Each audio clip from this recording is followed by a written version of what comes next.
Hi, my name is Garret Risley with Remax Realty Associates, and today I'm joined with Mahomet Parks and Rec Director since 2007, Dan Waldinger. Dan, thanks for joining me today. I'm thrilled to join you.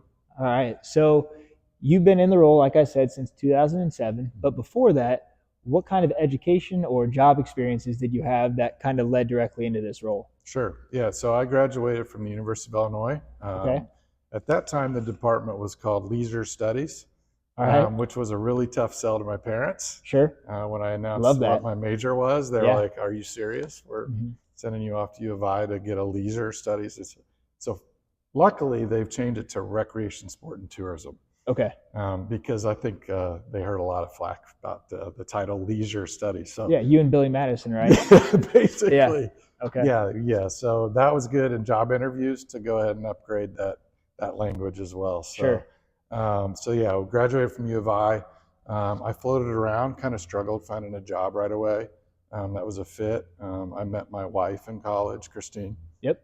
And she had already started the workforce. So, I was limited to this area because she worked at Carl. So to get into recreation, there's not a lot of job openings at the time. So I grinded it out. Yep. Worked here and there. Actually worked at Family Video for a little while. Oh, I love that. I stocked grocery shelves. I had 3 jobs. I bartended just to make bills get paid. And then I caught a break. About the time Jake was born, I caught a break and got my first real job at Savoy Recreation Center. Okay. And I was fortunate enough to be with them before they opened their facility. So I got to see kind of the construction finish, and then I was their recreation program director. Okay. Did that for about a year and a half, almost 2 years, and the Mahomet job popped open, and I applied for it, and thankfully enough, they believed in me, and I've been here since. Yeah, and we're all thankful you're here too. I appreciate that. Yeah. So I feel like every year I'm looking at bulletins and you guys just keep adding programs, adding camps, adding opportunities for the youth of Mahomet. So what causes you to have such a big growth mindset instead of a rinse and repeat model that I feel like a lot of other programs have? Well, we're fortunate, Garrett, that we live in a community that has high standards and a lot of desires, and we've been fortunate that we have a huge support system from volunteers that make that side of growth easy on us, that we know we can count on coaches stepping up so that we aren't struggling or having to pay folks or really begging.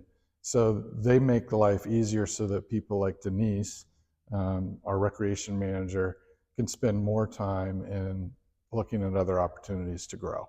And we have a growing community, and with that come growing desires and growing needs and more diversity and programmings, and that's our job.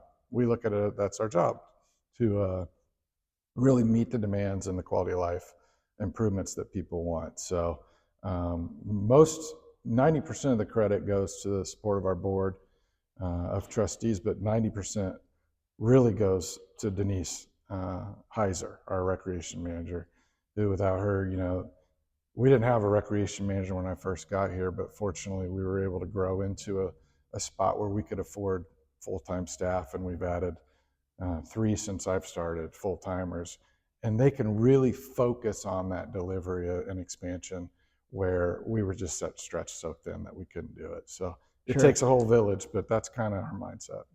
So if you guys aren't familiar with Dan Waldinger, that's like probably the best snapshot of Dan, in that he gives credit to literally everybody else except for himself.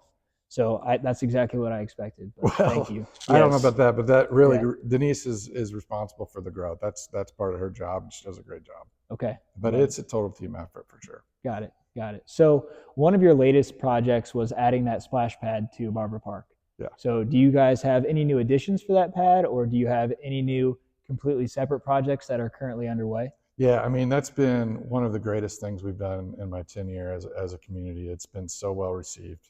That along with our new tennis courts, at / pickleball, just blowing up. There are people using those facilities, and the new playground that's all inclusive. I've seen you out there with your boy.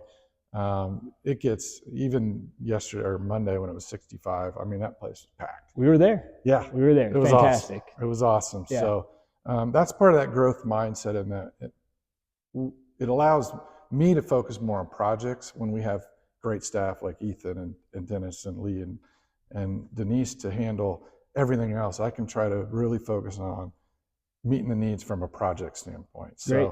with that, you asked about new things. Pickleball's exploding. Everyone knows that. Yeah. Nationwide, but especially here at Mahomet. Okay. During COVID, it really exploded for us because we were able to offer some pickleball leagues indoor. And we started a league at that time, and it's grown to 30 plus teams every time we do a league, indoor, Okay. outdoor, whatever. Okay. We just don't have enough courts. Our tennis crowd loves the tennis courts, but there's just still not enough room. So we've always known that we want to have a standalone pickleball facility. Okay. So we've taken steps Wow. to build that. And right now we're in design phase. All right. The board approved that phase in the budget year last year. And I'm very hopeful that I'll announce soon a fundraising campaign to build those courts for next summer. So we'll start with 4. We hope to eventually have 8 at 13 Acres Park. We went through a master plan for that park. So they'll be located at 13 acres with some parking improvements.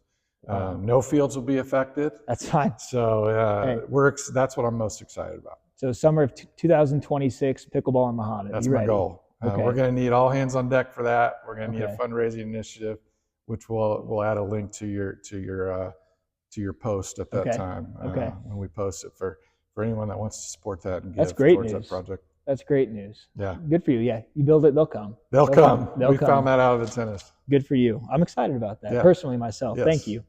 So you've had the unique experience of implementing, developing, building, the Mahomet Parks and Rec department, and the unique experience in that your kids have benefited from it. And you've also been able to comment and commentate on their games by way of Bulldog TV.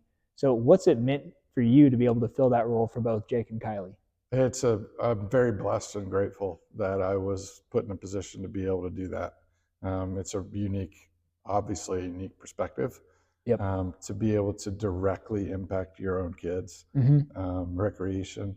You're gonna make me get emotional.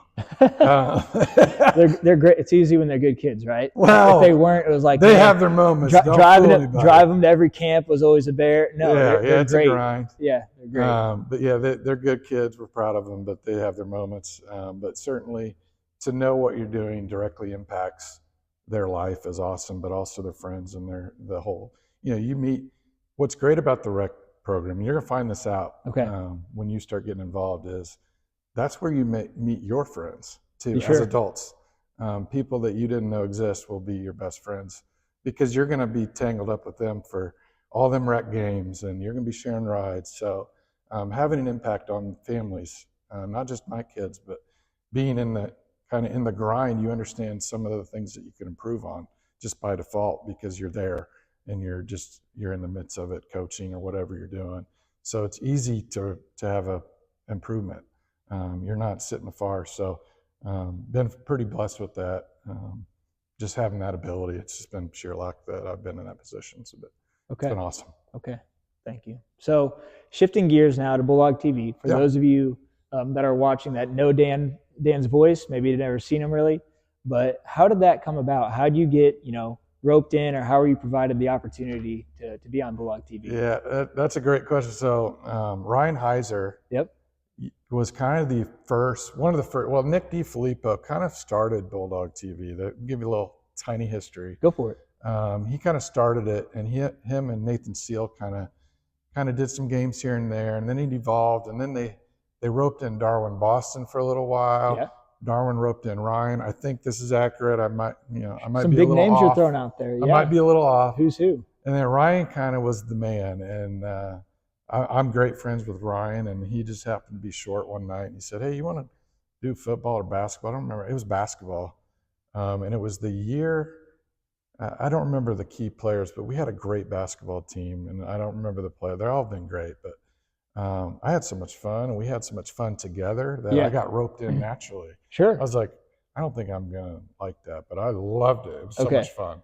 The banter that we had. So we did basketball for a couple of years, and then we just got roped into football too. I don't know how that happened, but it's just a blast to do. Yeah. Well, if you do something good, you're going to find more work, aren't you? Well, yeah, and it's easy to volunteer. I mean, unfortunately, they usually struggle to find people, so it's easy to have opportunities. Yeah. But the kids do a great job too. Like they're getting the kids more involved now, which is awesome. Yep. they've been doing almost all the basketball lately, and they're doing a great job. Well, and I feel like they see the fun that you guys have had with it. Like you can see it in your voice or hear it in your voice, and they're like, okay, like I can do that. It's you guys take a kind of a relaxed approach a little bit. Like you have some fun, and I feel like that lends itself to high schoolers. They want to do that, right? Yeah, I mean, we try to picture. I mean, Chad Collins is awesome too. Like he does football with us. Yep.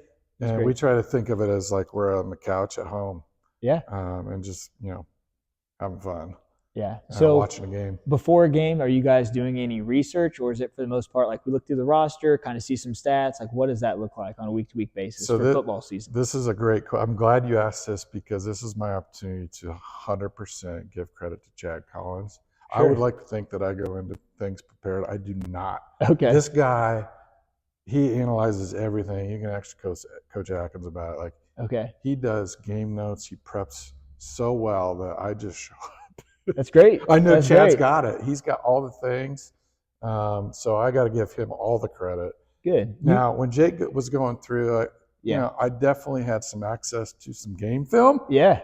So I had a little bit more background, thankfully. Pick Jake's brain a little bit. Yeah. I had Jake help me out, but I'm telling you what, Chad is a master at that. So I'm very fortunate that he's got us all ready to roll.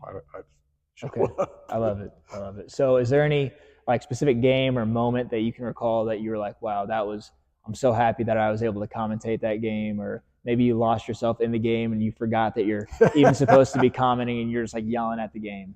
They're not like specific, like they all kind of run together. Yeah, I get that. Anytime like your own child's playing, you kind of lose sight of the game and get even more excited. I mean, we get excited.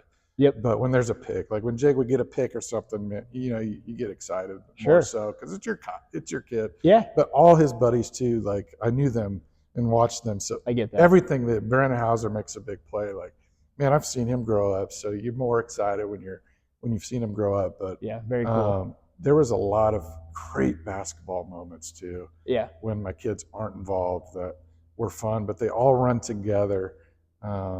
I don't have a specific one, but no, that's great. It's really great, really fun. Good. So when the day, unfortunately for everybody else, but when the day comes for you, when you decide to take a step back and let somebody else fill those big shoes of Dan Waldinger, what advice are you giving to that person?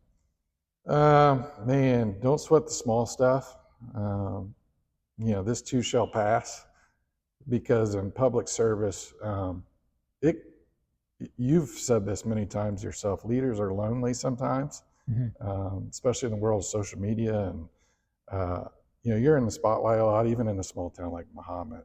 And it's easily, when you're new at a job or new at a leadership role, it's easy to get caught up in maybe one, how do I want to put this, one disappointed parent or disappointed resident or angry resident. But when you look back and you can really have perspective, I've done this long enough, I can have perspective. Hey, you know what? That person was really upset about something, but there's 500 other participants in soccer that are pretty happy. And I think, you got to have that perspective. Don't sweat the small stuff. Try to please everyone, but understand that you've got to kind of keep a mindset of doing what's best for the community as a whole, and just kind of stick to your guns in terms of what you're doing is for the betterment of the whole, and believe in that and stick to it, and you'll be just fine. And what goes around comes around, as far as if you're true to yourself and honest and fair and consistent, those folks understand that. Even when they're disappointed, if you're consistent and fair, they get it. And so don't sweat the small stuff would be my advice. Great words for anybody. So thank you. You're welcome. For that. Yes. Always a great reminder. But thanks for your time. Sure. Thanks so much for everything that you've done for the youth of Mahomet and continue to do throughout high school. And, who knows where you might end up next. But yeah, appreciate it. Yeah, I appreciate you. And to everyone that's tuning in, that's another episode of Mahomet's People to Know. Thank you. Perfect. You're fantastic. Thank you, Garrett. That we was should awesome, do that again like once a year. Yeah.